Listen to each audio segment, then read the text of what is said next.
মাথা ন্যাড়া করলে চুলের বৃদ্ধি বা ঘনত্ব বাড়ে না। এটি একটি প্রচলিত ধারণা যে মাথা ন্যাড়া করলে চুল ঘন ও দ্রুত বাড়ে, কিন্তু এর কোনো বৈজ্ঞানিক ভিত্তি নেই। মাথা ন্যাড়া করার কিছু উপকারিতা ও অপকারিতা দুটোই রয়েছে।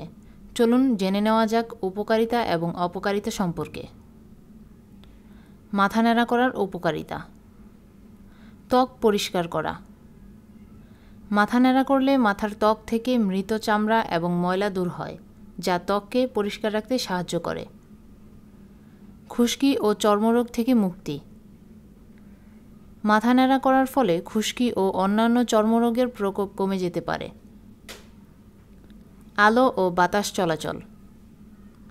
চুল না থাকার কারণে মাথার ত্বকে আলো এবং বাতাস খুব ভালোভাবে প্রবেশ করতে পারে, যা ত্বককে সতেজ রাখতে সাহায্য করে।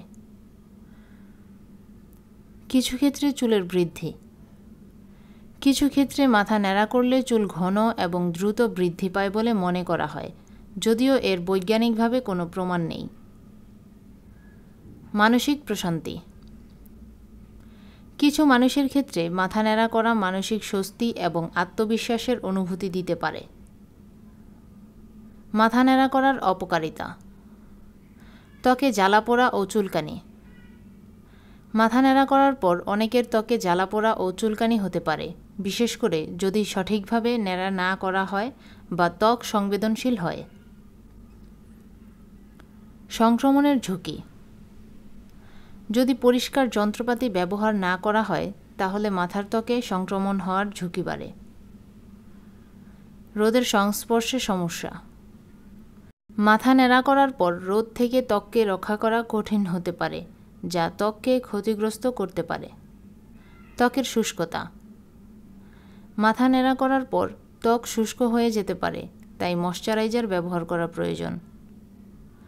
মাথা ন্যাড়া করার আগে যা বিবেচনা করা উচিত: মাথা ন্যাড়া করার জন্য সঠিক যন্ত্রপাতি ব্যবহার করা উচিত, যা ত্বককে রক্ষা করবে।